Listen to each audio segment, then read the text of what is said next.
Bueno, sí, en relación al año 2018, lo que nosotros identificamos en mayo, que fue esto, 114 denuncias de violaciones, representa el doble en relación al mes del año, el mes de mayo del 2018. Eso va en sintonía con un aumento significativo que se ha registrado desde inicios de año, desde enero, que hubo prácticamente en enero se triplicaron los casos en relación a enero del año anterior y ya lo que hemos visto en estos 5 meses ya bajó un poco la intensidad, pero sigue siendo el doble en relación a todo ese periodo de enero-mayo de 2018 también. Entonces sigue siendo un aumento al menos del doble en relación a la cantidad de casos del año anterior. Esas 114 denuncias tienen que ver con todo tipo de violación al derecho a la libertad de expresión, siendo incluso periodistas, trabajadores de la prensa, infociudadanos, personas, trabajadores públicos que hayan sido detenidos, perseguidos o amenazados por denunciar situaciones en sus lugares de trabajo. Es decir, eso incluye todo el espectro de personas que pueden ser afectadas por el ejercicio del derecho. En relación a esto, lo que a nosotros más nos preocupa es que hay un incremento importante en no solamente en el sistema de medios tradicionales, que es radio, prensa y televisión, que ha sido bastante afectado y bastante mermado en los últimos años, sino que se está afectando tanto a periodistas como a personas comunes y corrientes que no tienen que ver con el gremio periodístico. A partir del año 2018 nosotros empezamos a ver un patrón con trabajadores públicos por denunciar situaciones críticas dentro de hospitales, de instituciones, incluso de instituciones militares, y eso era una categoría que jamás habíamos registrado y se empezó a ver con una frecuencia tan elevada que para el total de 2018 era al menos uno de los 3 victimarios más importantes que registramos en el año. Esa categoría de trabajadores públicos sigue existiendo durante el año 2019. También nos preocupa el hecho de las detenciones o retenciones arbitrarias que se dan contra los trabajadores de la prensa en general, no solamente periodistas, sino también camarógrafos, conductores que han sido hostigados, perseguidos o requisados en la calle o detenidos por algunas horas, lo que califica como una desaparición forzada, aun cuando sean pocas horas en las que no se sepa dónde está la persona detenida y así no se inicia un proceso judicial en su contra. Eso en sí mismo es preocupante. Es decir, que los cuerpos de seguridad tengan la licencia para requisar y detener personas y no haya mayor costo en relación a eso. El tema de funcionarios públicos y cuerpos de seguridad en general ha sido una dinámica que hemos observado incluso desde inicios del registro que nosotros llevamos acá desde el año 2002. Eso, según los patrones que nosotros observamos, está relacionado directamente con el discurso hostil que tienen altos funcionarios del gobierno hacia representantes de la prensa, medios de comunicación y sectores críticos en general. Entonces, cuando hay un discurso que utiliza o asume que la prensa es un adversario político, de alguna manera se valida o se legitima acciones o agresiones en contra de la prensa y de los medios de comunicación. Entonces, si bien dentro de ese histórico de casos el discurso hostil o la violencia verbal es un porcentaje que no escapa al 20-30% de casos, esto notamos que tiene una influencia importante en términos de violencia física, porque se está legitimando desde el alto gobierno que efectivamente se pueda agredir o se pueda perseguir a un periodista y sobre todo porque no hay un costo. Es decir, todos esos casos están no han sido tratados judicialmente, no hay procesos judiciales, es decir, el Estado garantiza impunidad en estos casos y eso alimenta la posibilidad de agredir o hacerle algo a un periodista y el funcionario no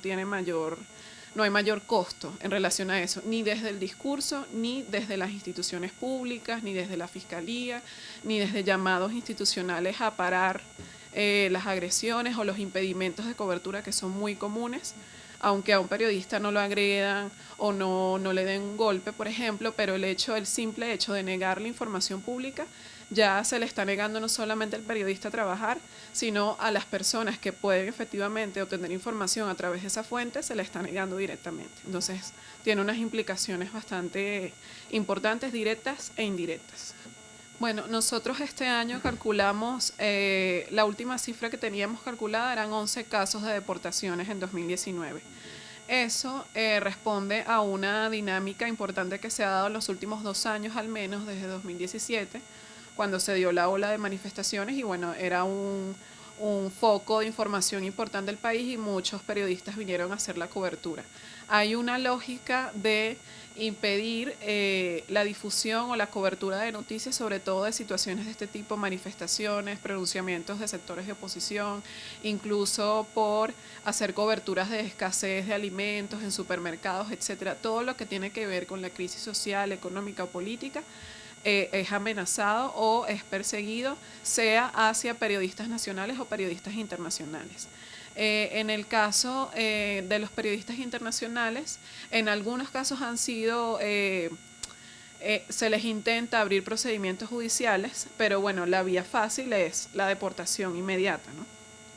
Pero ciertamente no existe una categoría, aquí no es necesaria una visa de trabajo, por ejemplo, para un periodista, por ingresar al país no necesita una visa. Lo que necesita es una especie de notificación que ofrece el Ministerio de Comunicación e Información. Pero por lo general ese procedimiento se inicia, pero no, los periodistas no reciben respuesta oportuna del Ministerio de Comunicación. Entonces se quedan como a la espera, nunca reciben una respuesta y ellos al final deciden, en algunos casos incluso lo han tenido permiso de ingreso y aún así han sido deportados, que eso sucedió de hecho en algunos casos de este año 2019, donde tenían efectivamente permiso, pero aún así hubo orden de regresarlo. Ciertamente el Estado tiene una potestad para ejercer esas acciones, pero previo a un procedimiento administrativo, y tiene que haber unas razones legítimas para llevar a cabo una deportación. Eso está contemplado dentro de la Ley de Migración y Extranjería, donde hay unos requisitos específicos que deben cumplir las personas o atentar directamente contra la legislación nacional para aplicar a un proceso de deportación. Lo que nosotros hemos visto son medidas arbitrarias porque no entra dentro de ninguna de las categorías que considera la ley para que una persona aplique ser deportada. Entonces no hay ninguno de esos requisitos, no se está incumpliendo, no se está cometiendo un delito en flagrancia, por ejemplo, que es una de los requisitos, por ejemplo, o de las tipologías en las que entraría una persona para ser deportada. Es decir, hay una serie de requisitos que efectivamente no se cumplen y no hay una notificación ni siquiera para los periodistas que están en la zona. A veces ni siquiera les dicen que los están deportando o sencillamente los llevan a la zona de embarque y a veces incluso sin sus cosas, sin sus papeles. Es decir, no hay una notificación clara de por qué está siendo deportado, sino que sencillamente llevan a cabo el proceso y no les avisan al medio al que pertenece el periodista, ni hay una notificación interna, sino que básicamente parece que reciben una orden directa y la ejecutan y no hay constancia de ningún tipo, ni siquiera a nivel administrativo. Todos los impedimentos asociados a la cobertura periodística, desde la Asamblea Nacional a cualquier institución pública, hospitales públicos, etcétera, donde los periodistas han sido limitados para ingresar o se les han negado declaraciones o han sido expulsados deliberadamente del sitio, eso aplica como una violación que nosotros lo calificamos como intimidación o desalojo de zonas públicas. Sin necesidad que haya ningún contacto físico ni violencia. No es necesario. Para que haya una violación del derecho a la libertad de expresión no es necesario una arremetida física, un golpe, que haya herido, sangre, eso no es necesario, sino el simple hecho de negar la información. O sea, porque el derecho contempla buscar, recibir y difundir información. Y todo lo que de forma ilegítima atente contra una de esas tres cosas es considerada una violación al derecho. Eso es asumido como censura y como restricción administrativa, específicamente los bloqueos. Es preocupante a nivel de Internet la situación de bloqueos porque lo hemos registrado de una forma bastante frecuente este año. Es decir, nosotros en 2018 efectivamente notamos bloqueos masivos de redes sociales, pero eran muy poco frecuentes y básicamente parecían ensayos, se realizaban a medianoche, es decir, no había como un mayor impacto, pero era como midiendo el alcance que podía tener una situación de este tipo. Apenas empieza 2019, se empezaron a dar bloqueos masivos, no en modo ensayos, podríamos decir de alguna forma, sino deliberadamente cuando había información importante que estaba surgiendo en el momento. Por ejemplo, el alzamiento militar que se dio en enero en Cotiza, ese fue el primer bloqueo importante que registramos de masivo de redes. Eso también era inédito, es decir, varias redes al mismo tiempo, Facebook, Twitter, Instagram, Periscope, YouTube. Es decir, nunca habíamos registrado algo así y desde enero se empezó a notar y cada vez con mayor frecuencia. Por ejemplo, cada vez que habla el presidente de la Asamblea Nacional, Juan Guaidó, hay un bloqueo de YouTube, por lo general el tiempo que dura la locución. Entonces, no solamente eso, sino bloqueos cada vez más intensos y de hecho a nivel técnico mucho más sofisticados que un bloqueo por DNS, por ejemplo. Entonces, eso implica que hay una intención deliberada de limitar el acceso a información específica en un momento dado, por periodos incluso a veces prolongados. Todo esto es liderado por CanTV. La mayoría de los casos, los bloqueos lo realiza es la estatal CanTV, y eso tiene unas implicaciones importantes en términos de acceso a la información, porque no solo es el Estado el que deliberadamente está impidiendo que las personas accedan a información que puede ser crucial, puede ser determinante e importante, sea a nivel político, económico y social. Y a nivel de Internet eso ha sido bastante relevante y bastante preocupante porque, bueno, estamos ante la merma de los medios tradicionales, la salida o por lo menos la opción es Internet. Desde hace por lo menos 3 años hay un incremento importante de los espacios en línea para informar. De hecho, Punto de Corte es parte como de esa ola de medios digitales que han emergido en los últimos años, pero también hay un intento claro desde el poder político, de impedir también y coartar estos espacios. La ventaja es que es más difícil. No es lo mismo cortar por administración del espectro radioeléctrico, mandar a cerrar una emisora, que afectar en línea la difusión de información, porque son esquemas distintos. Es esquema horizontal, es descentralizado y por eso el Internet es más difícil, aunque efectivamente hay limitaciones cada vez más importantes. En el año 2018, para diciembre de 2018, nosotros contabilizamos 10 estados del país que no tenían medios impresos circulando regularmente, medios impresos de línea independiente. Las regiones han sido las más afectadas en términos de la disminución del ecosistema de medios tradicionales, la radio, los periódicos, la televisión. La televisión sigue siendo, a pesar de todo, el de mayor alcance, el más accesible, y con una reducción de pluralidad informativa tan brutal que vivimos hoy, básicamente es imposible estar informado en vivo, por ejemplo, de lo que está pasando a nivel de televisión. A nivel de radio, el cierre masivo de emisoras que registramos en 2017 y parte de 2018 también cerró en buena medida, y aún hoy en 2019 sigue cerrando muchas ventanas de información que son claves en localidades y en regiones del país, porque es lo que está a la mano, es lo más accesible. Es decir, para la gente, muchas zonas de las regiones no es una opción como es para la gente de la capital, por ejemplo, el Internet, cuando lo tiene y cuando es relativamente estable. Es decir, esta opción de medios digitales se limita solamente a ciudades capitales de algunas zonas, de la zona centro-norte del país, por ejemplo, o algunas capitales quizás del sur, Puerto Ordaz, etcétera, que pueden relativamente manejarse con un acceso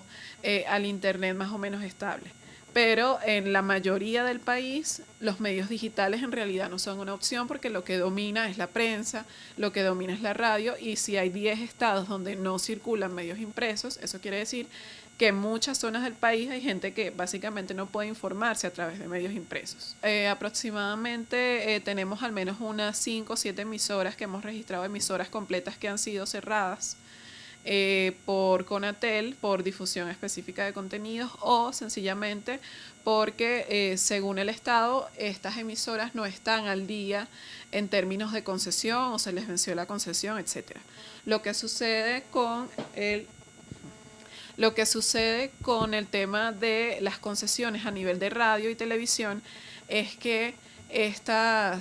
Conatel tiene una política de opacidad deliberada sobre la situación legal de los medios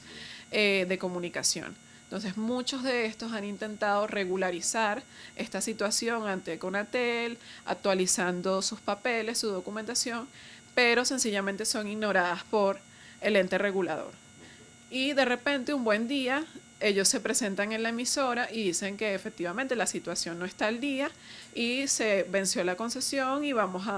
procedemos al cierre de la emisora. Entonces no hay, o sea, se utiliza esa opacidad como un mecanismo de sanción o castigo en determinado momento, cuando ya una emisora quizá se vuelve molesta o ya no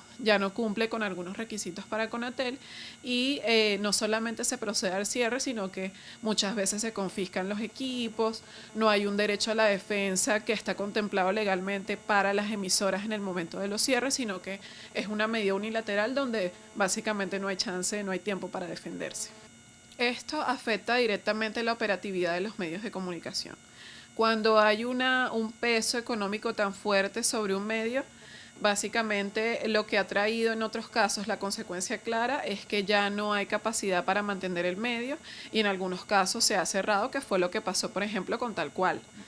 Tal Cual durante muchos años fue hostigada judicialmente bajo un mismo proceso, pero en distintas instancias, y al final también se le cobró una multa millonaria y no existe capacidad económica para responder a esos desafíos, incluso ni siquiera en un estado o en un país donde haya una situación económica estable, es decir, son sumas desproporcionadas donde no hay ningún tipo de capacidad operativa para responder a eso, y más en una situación económica como esta, caracterizada por inflación, escasez, etcétera. Entonces no existe cómo responder y por lo tanto quienes pagan son los trabajadores, quienes pagan son las personas que trabajan en el medio, porque ya no hay capacidad, y no solamente es el tema económico, sino bueno, es una decisión política, es decir, tomar estas medidas, estas sanciones, son medidas políticas precisamente para presionar económicamente y evitar que este medio siga teniendo el mismo alcance que tenía previamente. Nosotros tenemos una relación regular con la Comisión Interamericana de Derechos Humanos. De hecho, acudimos a las últimas audiencias que fueron aproximadamente hace un mes, donde tuvimos una audiencia sobre la situación de libertad de expresión, y precisamente por la información que se ofreció en ese momento, parte de la información que se ofreció fue considerada para un comunicado de la Relatoría Especial para la Libertad de Expresión, donde condena el cierre de radios, que es lo que veníamos comentando como lo más destacado en este periodo entre enero y abril, enero-mayo, y también el tema de las detenciones arbitrarias asociadas a este tema de la cobertura periodística, el impedimento de cobertura, etcétera. Nosotros frecuentemente tenemos esa relación y con los mecanismos internacionales de protección, y regularmente ellos han asomado preocupaciones asociadas al tema e incluso medidas en casos específicos que buscan garantizar o resguardar la integridad de las personas que se han visto afectadas por ejercer el derecho a la libertad de expresión.